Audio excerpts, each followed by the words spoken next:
कामनी, उठो कामनी। हमारी तबीयत ठीक नहीं है, लगता है बीपी लो हो गया। हमारी दवा दे दो। का यस जी, आप हमें नींद में काहे उठा रहे हैं? दवाई कहीं रखी होगी, देख लीजिए ना, हमें सोने दीजिए। कामनी, ओह, रोज रोज थोड़ी ना बीपी आपका लो होता है। 2 मिनट रुक जाइए, हमें सोने दीजिए।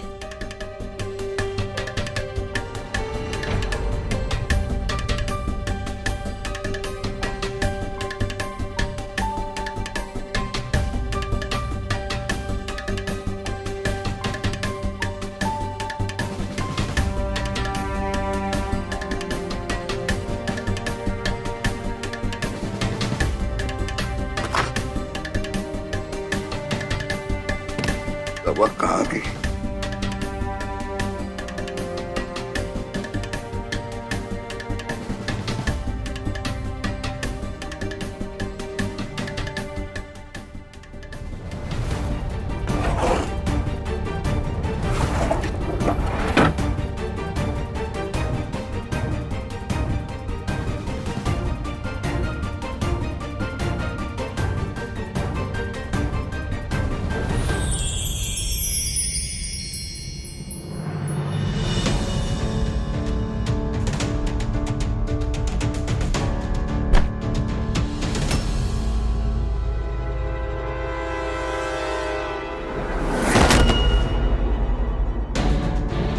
अक्षय के पापा,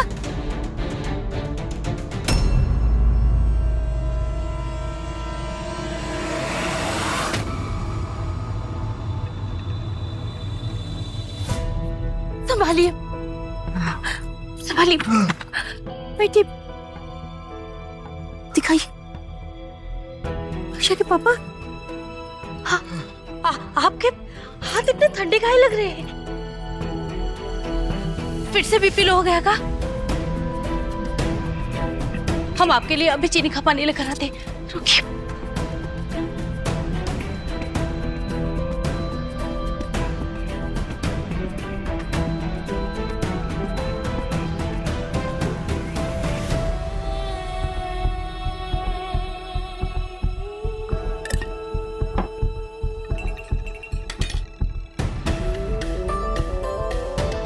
लीजिए लीजिए, पहले इसे पी लीजिए, पानी पीजिए।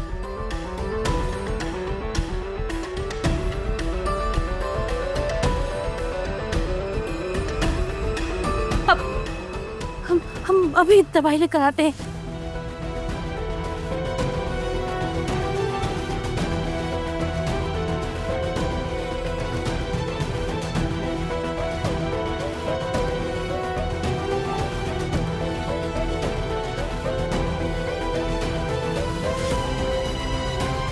अक्षय बाबा, लीजिए, पहले ये दवाई खा लीजिए, लीजिए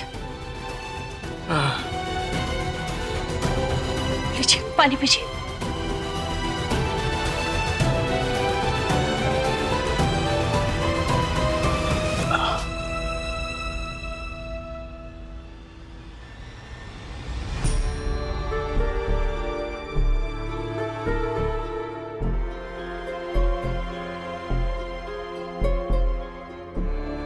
अभी अभी सांस ठीक से ले पा रहे हैं ना?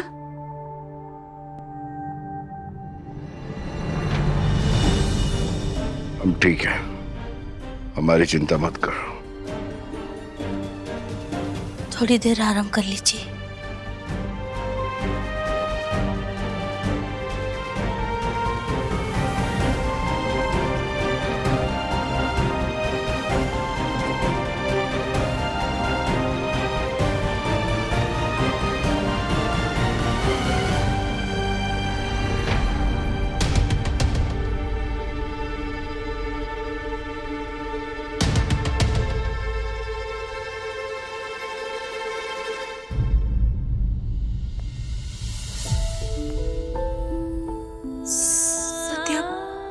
उनका दर्द देखकर हम खुद को रोक नहीं पाए। तुम सोच रही होगी कि हमने अपना फैसला बदल दिया, लेकिन नहीं, बिल्कुल नहीं। हमने अभी जो भी किया वो एक इंसानियत के तौर पर किया। अगर हम सिर्फ उनकी पत्नी बनकर सोचते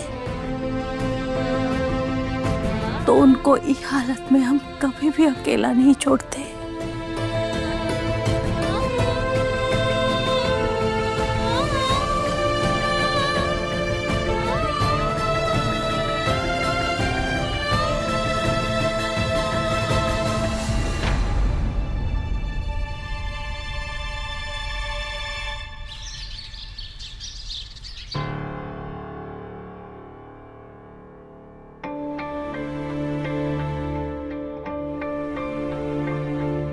अरे ये पायल कहीं दिखाई नहीं दे रही है। रोज सुबह सुबह ही तो उठ जाती है। हाँ रिया बेटा, जाओ तो जाकर पायल और देव को बुला लाओ, जाओ।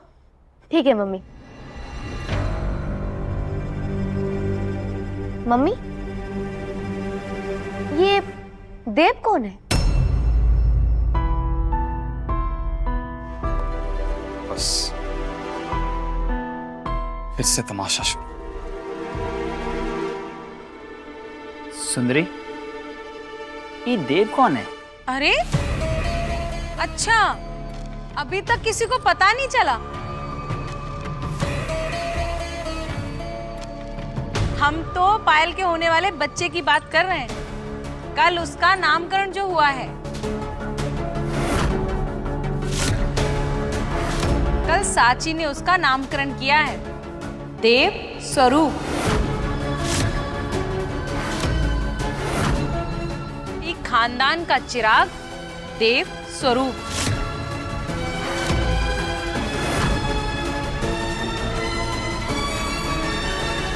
ये का कर दिया शौर्य ने,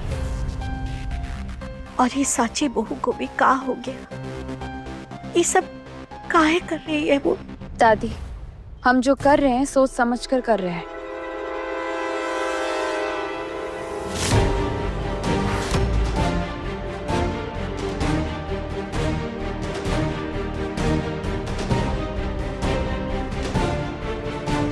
दादी, उस मासूम को उसकी पहचान तो देनी ही थी ना। कल सबके सामने बात हुई थी। बिना नाम के वो बच्चा जिंदगी भर सवालों के साथ कैसे जिएगा?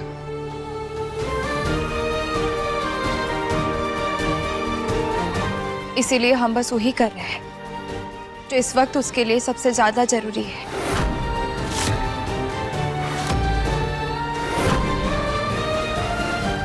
और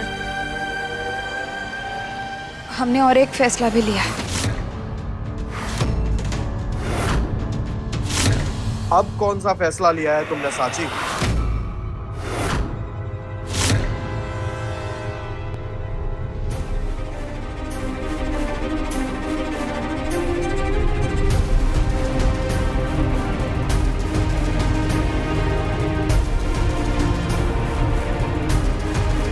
का फैसला लिया साची बहू?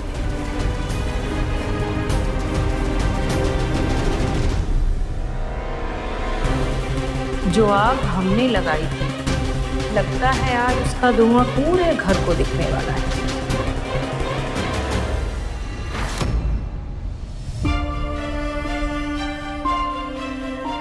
श्रीमान जी, उसको नाम तो मिल गया, लेकिन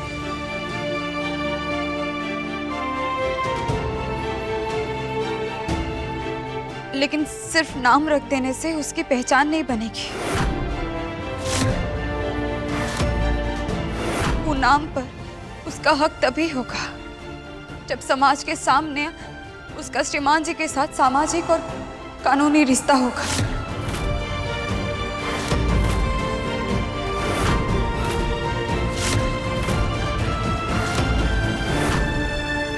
और वो रिश्ता तभी बन सकता है जब आप पायल जी से शादी करें।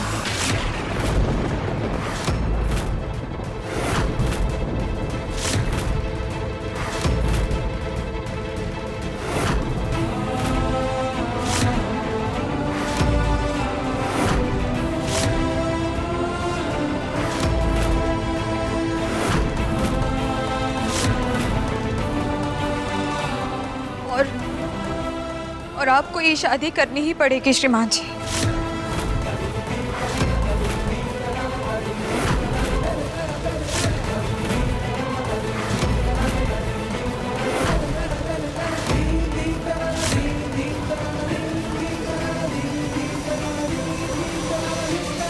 साची बहू, होश में हो तुम? ये तुम क्या बोल रही हो? अपने ही पति की दूसरी शादी कराने की बात कर रही हो? साची बहू, ये कोई मजाक है का?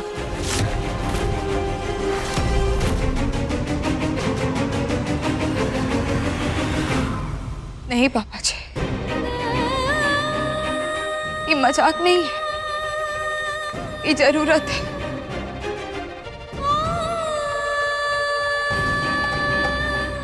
एक लड़की जिसके दिमाग की हालत ठीक नहीं है, उसके कोख में ये घर का बच्चा पल रहा है,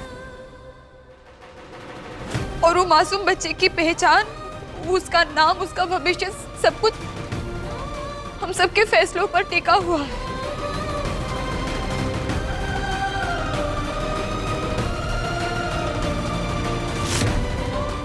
अगर उसको स्वरूप खानदान का नाम मिलना है तो उसका रिश्ता स्वरूप खानदान से बनाना ही होगा, और ये रिश्ता तभी बन सकता है जब श्रीमान जी पायल जी से शादी करेंगे।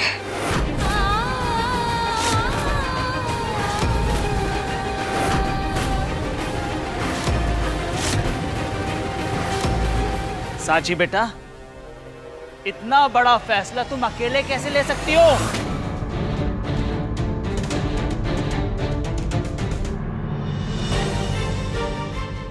हम पत्नी हैं श्रीमान जी की, इसीलिए ये फैसला लेने का सबसे बड़ा बोझ भी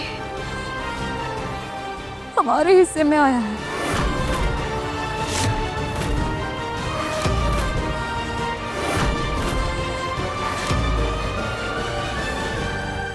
साची बेटा, आज तक तुमने जो कहा हमने किया। पायल को ई घर में रहने दो, उसके बच्चे को अपनाओ। तुमने जो जो कहा हमने वो किया, लेकिन ये शादी कभी नहीं हो सकती।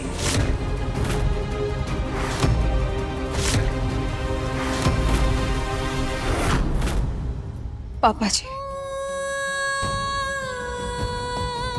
हमने आज तक अपनी खुशी के लिए कोई भी फैसला नहीं लिया है, और आज भी नहीं ले रहे।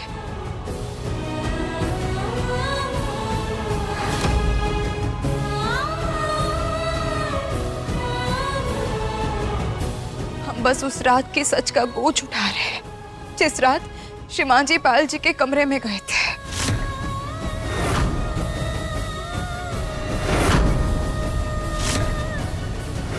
और आज पायल जी के कोख में श्रीमान जी का बच्चा पल रहा है।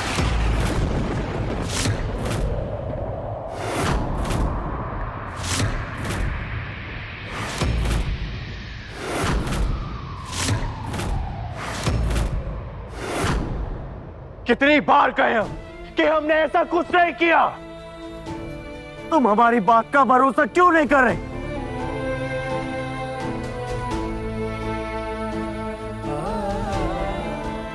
रिपोर्ट झूठ तो नहीं बोल सकती ना। सच सच बताओ, क्या तुम वाकई चाहते हो कि हम पायल से शादी कर लें? एक बार भी हमारे बारे में सोचा तुम? हमारे रिश्ते के बारे में सोचा तुम? इतनी आसानी से हमें खुद से दूर कैसे कर सकती हो?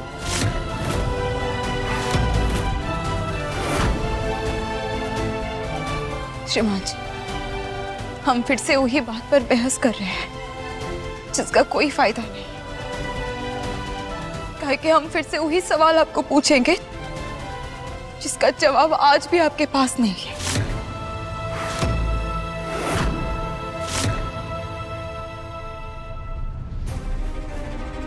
शौर्य, आज तुम्हें ये फैसला सिर्फ दर्द देगा, लेकिन बहुत जल्द तुम्हें याद आ जाएगा हमारी जिंदगी में हमारी जगह कोई और कभी नहीं ले सकती। तुम फिर से हमारे शौर्य बन जाओगे।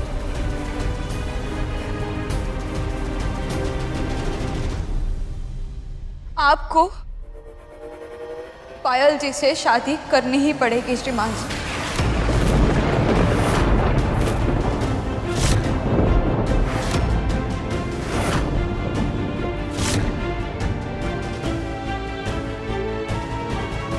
ये फैसला तुम कैसे कर सकती हो? सुन रही हो ना तुम? हम पायल से शादी नहीं करेंगे।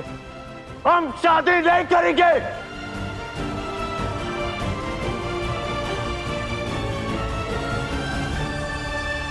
साचे,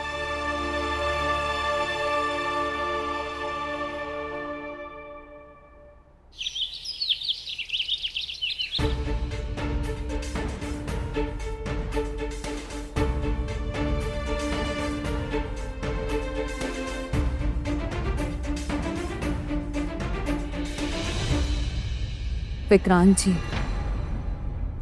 क्या हुआ? आप इतना परेशान काहे लग रहे हैं?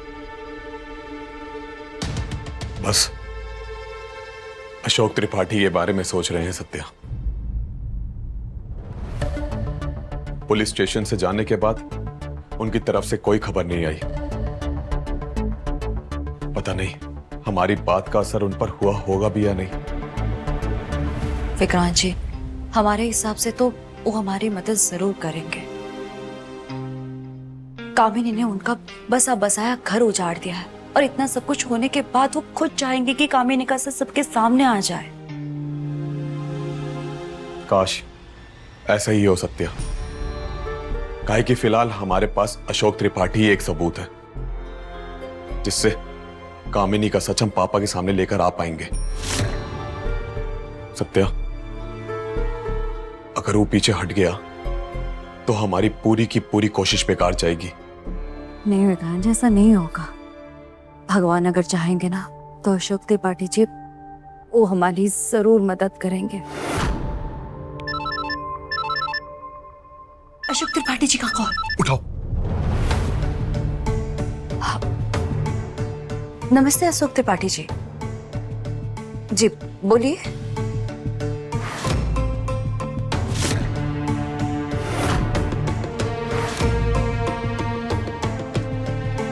सत्या, क्या हुआ? सब ठीक है ना?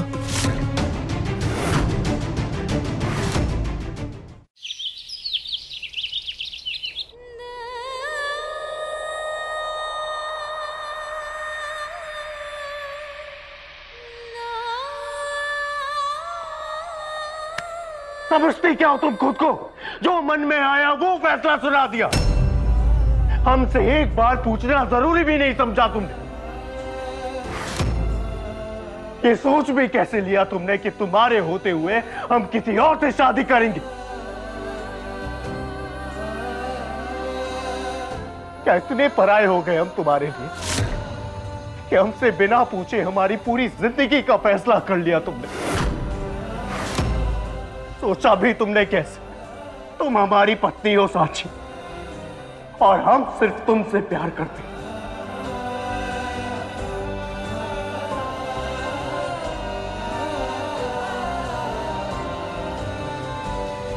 हमारा हाथ छोड़िए श्रीमान जी।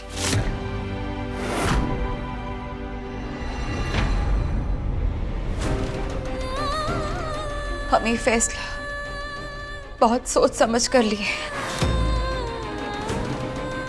अब यही एक रास्ता बाकी है।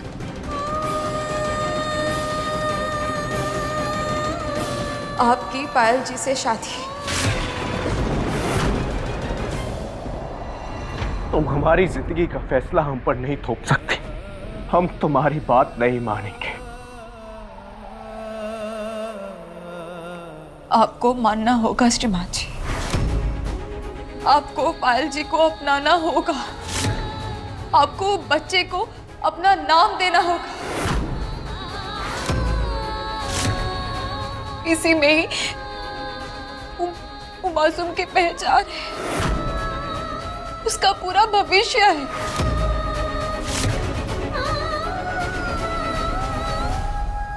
और हमारी खुशी, उसका क्या?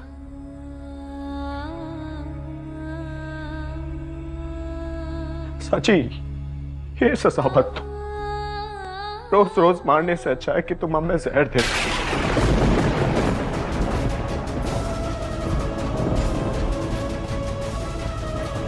हम वो जिंदगी नहीं जी सकते क्या तुम्हारी जगह किसी और को देनी पड़े। जीना पड़ेगा श्रीमान जी, काहे कि सिर्फ अपने खुशी के बारे में सोचने का हक हम दोनों में से किसी के पास नहीं।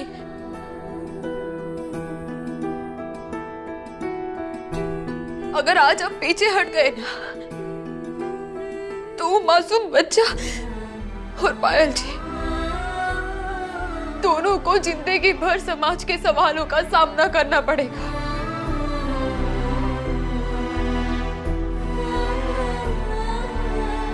और हम ही पाप का बोझ आपके कंधों पर चढ़ने नहीं दे सकते।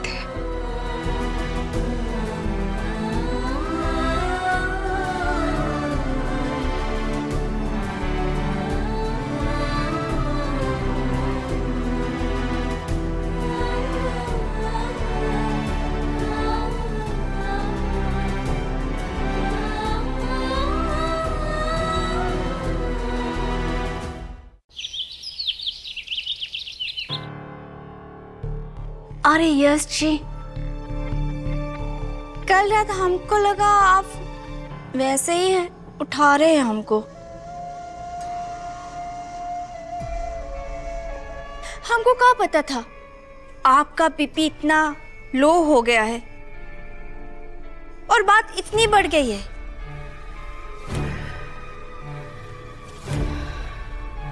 अगर जरा सा भी अंदाजा होता ना, हम मरे हुए भी उठ खड़े होते। आपका ख्याल रखते, दवा देते। ठीक है, आगे से ध्यान रखना। आगे का अब तो 24 घंटे सिर्फ आपका ही ध्यान रखना है।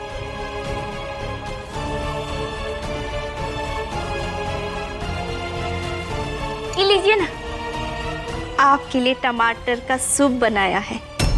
सूप? हाँ, सूप तो हम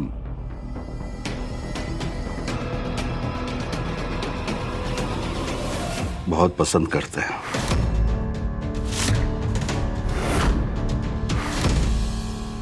हमें पता था। लीजिए।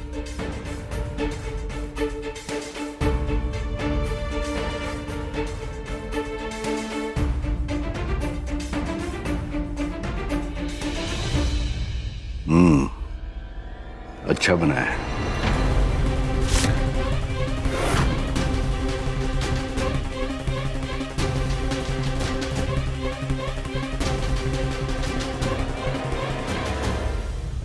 जितना नाटक करना है कर लो कामिनी, बहुत जल्द तुम्हारा असली चेहरा सबके सामने होगा।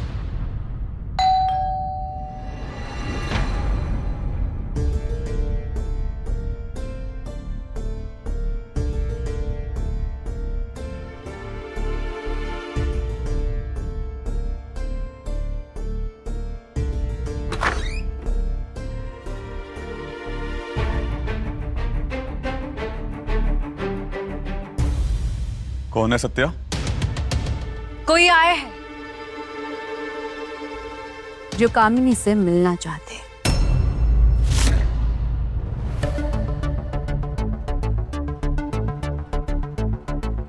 हमसे हमसे मिलने यहाँ कौन आ गया?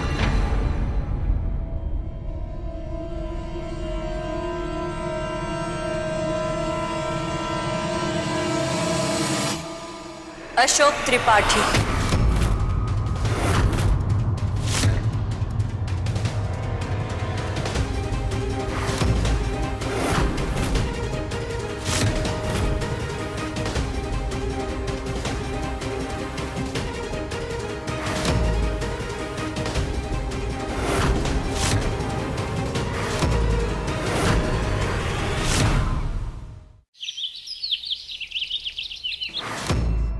साची ने सबके सामने हमारे और शौर्य की शादी की बात तो रख दी, लेकिन जिस तरीके से शौर्य रिएक्ट कर रहा था, हमें ही लगता कि वो मानेगा।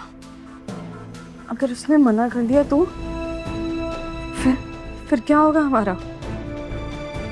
हमारी जिंदगी में शौर्य के अलावा कोई भी नहीं है। हम किसी भी हाल में उसे फिर से नहीं खोना चाहते। एक बार उसे खो चुके हैं, दूसरी बार उसके बिना जीना हमसे नहीं होगा। इतने दिन से जो कुछ भी किया शौर्य को वापस पाने के लिए किया। अगर वही हमसे दूर हो जाएगा तो सब कुछ खत्म हो जाएगा। और कुछ दिन बाद तो शौर्य को वैसे भी पता चल जाएगा कि हम प्रेग्नेंट नहीं हैं। जब शौर्य को सच पता चलेगा तो वो हमसे नफरत करने लग जाएगा और हमसे दूर चला जाएगा हमेशा के लिए। नहीं, हम ये सब नहीं होने देंगे। शांत हो जाओ पायल, शांत हो जाओ पायल। तुम सिर्फ एक ही बात सोच रही हो कि शौर्य शादी के लिए मानेगा या नहीं, लेकिन तुमने ये सोचा है शादी अगर हो भी गई तो उसके बाद अगर सबको पता चलेगा कि तुम्हारी कोख में कभी बच्चा था ही नहीं तो क्या होगा?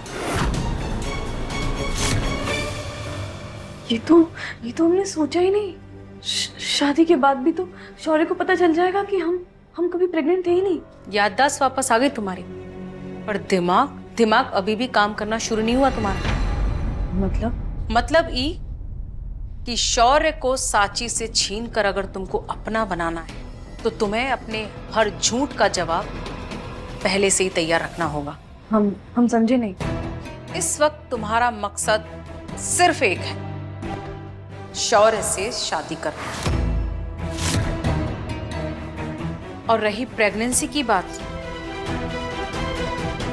वक्त आने पर हम सबको बोल देंगे कि बच्चा गिर गया। फिर सबको लगेगा किस्मत को शायद यही मंजूर था,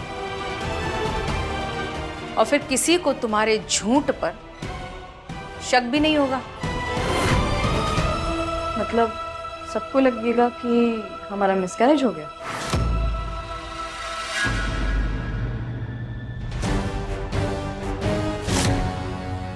और वैसे भी हमें नहीं लगता कि शौर्य अब इस शादी के लिए मना भी करेगा। आप इतने यकीन से कैसे कह सकती हैं? काहे कि हमें एक बात अच्छे से पता है, शौर्य कभी भी पायल के लिए नहीं झुकेगा, लेकिन हाँ, साची के आंसुओं और उसकी जिद के आगे जरूर झुकेगा। दाव हमने शौर्य पर नहीं, साची के दिमाग और दिल पर खेला है।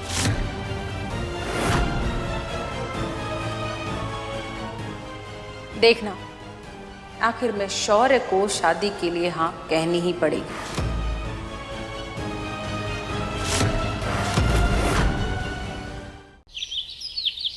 कौन है आप और यहाँ क्या करने आए हैं? कामनी से क्या काम है? और तुमको कैसे पता कि कामनी यहाँ पर है? वो हम आपसे कामिनी जी के बारे में एक जरूरी बात करने आए हैं।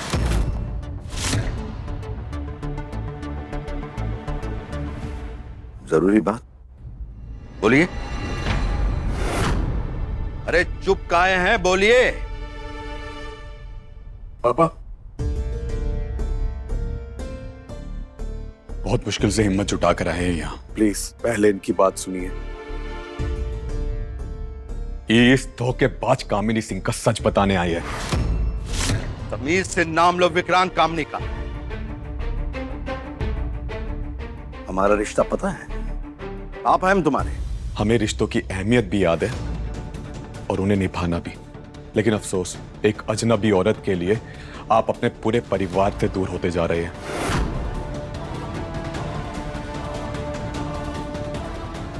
ये आदमी भी कामिनी सिंह की चाल का भुक्तभोगी है पापा। मतलब ये कि कामिनी ने सिर्फ आपको ही निशाना नहीं बनाया, आपसे भी पहले कई लोगों को अपने जाल में फांस चुकी है ये औरत।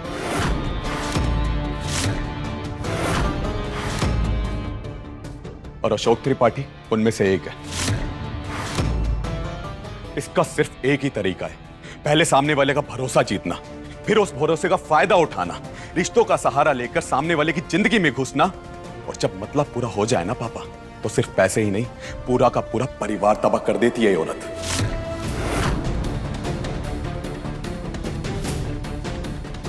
आज आपको लग रहा है कि आपसे प्यार करती है, पापा यही भरोसा इनको भी था, और जब सच इनके सामने आया ना, तब तक बहुत देर हो चुकी थी। ये औरत प्यार नहीं करती, रिश्तों के साथ खिलवाड़ करती है, और आज वही खेल आपके साथ भी खेला जा रहा है पापा। हे भगवान, ये तो लुटेरी प्रेमिका निकली। ये जो भोली भाली बनकर खड़ी है ना पापा, ये सब इसका नाटक है। इसका असली मकसद तो सिर्फ और सिर्फ फायदा उठाना है। बस करो विक्रांत, इल्जाम लगाना आसान होता है, क्या सबूत है तुम्हारे पास? क्या नाम है आपका? अब जी अशोक त्रिपाठी। ठीक है अशोक जी, अगर ये सब सच है तो क्या सबूत है आपके पास? सबूत? मेरे पास तो कोई सबूत नहीं है। जब सबूत ही नहीं है तो किस बिना पर तुम ये सब इल्जाम लगा रहे हो? और तुम्हारी हिम्मत कैसे हुई हमारे घर में आकर ये सब बकवास करने की? यशवंत साहब, हमने तो कामिनी जी के खिलाफ एक शब्द भी नहीं बोला, और हमको ये सब बोलने के लिए मजबूर किया गया था।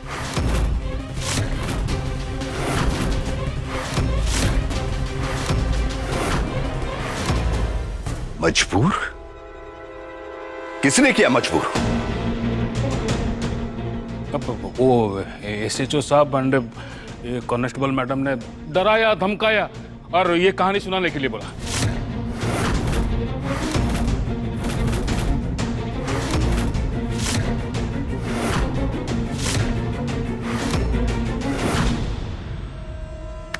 हमने धमकाया तुम्हें? हाँ, हमने धमकाया तुम्हें?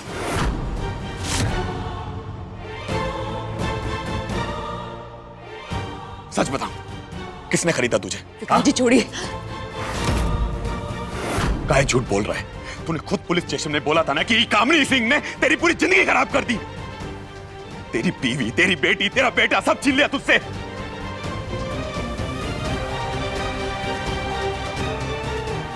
कब काहे मुकर रहा है? हाँ?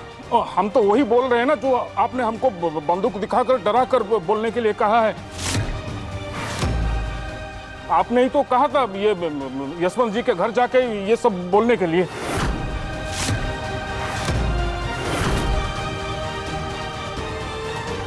अब प्लीज छोड़ दीजिए ना साहब, हमें मत फंसाइए।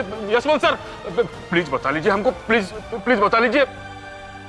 रंजित छोड़िए।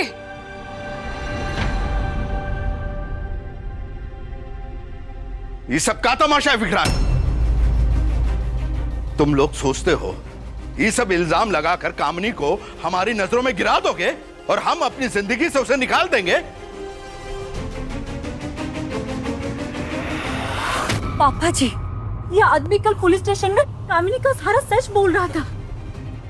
पता नहीं अचानक पलट कैसे गया। इसके पीछे जरूर कोई गहरी साजिश है, और हम ये सच पता लगा कर ही रहेंगे। पापा जी हमारी बात मानिए, ये कामिनी बहुत खतरनाक है। बस!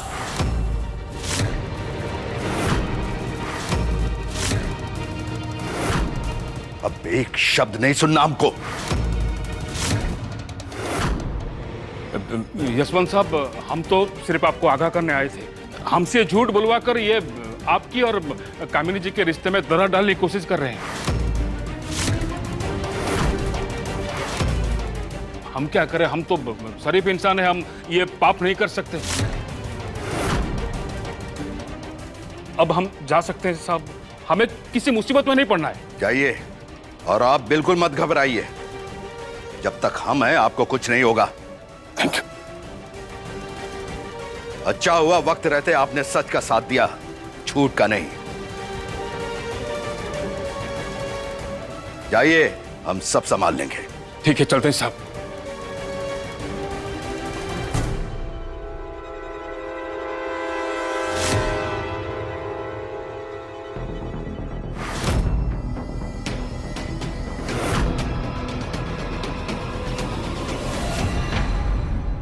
पापा जी, खेल तो कामिनी और अशोक ने आपके साथ खेला है। खेल की बात तुम बिल्कुल मत करो। रोज रोज कामनी को कटघरे में खड़ा करना, उसकी बेइज्जती करना, रोज रोज तमाशे खड़े करना, बस बहुत हो गया। तुम लोगों ने अपनी तरफ से पूरी कोशिश कर ली,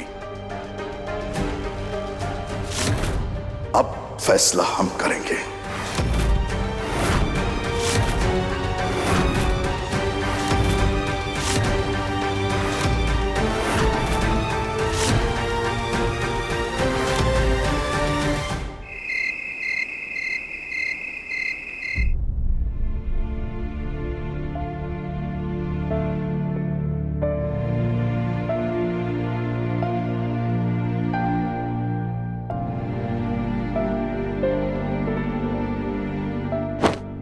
दादी, पापा, साची, सब बाहर आइए, हमें आपसे कुछ बात करनी है।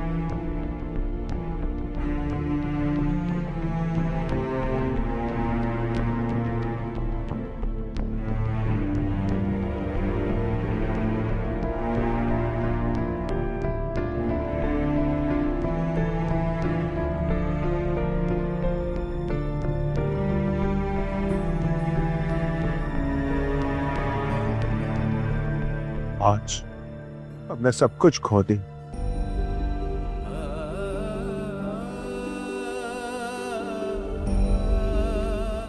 अपने परिवार का भरोसा और उससे भी बढ़कर अपनी साची का विश्वास। शायद हमेशा के लिए।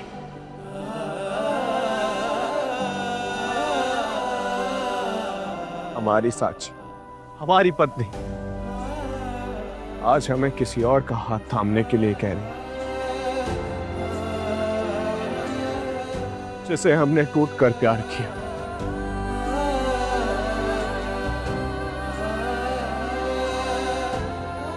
जिसके अलावा हमने अपनी जिंदगी में किसी और के बारे में सोचा, जिसे हम अपने जीने की वजह मानते।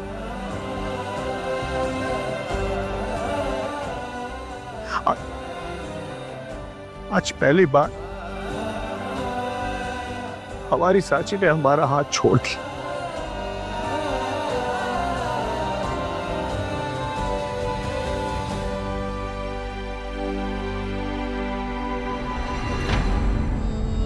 हमारा दिल आज भी गवाही दे रहा है कि जिस गुनाह की हम सजा सह रहे हैं, वो गुनाह हमने किया ही नहीं।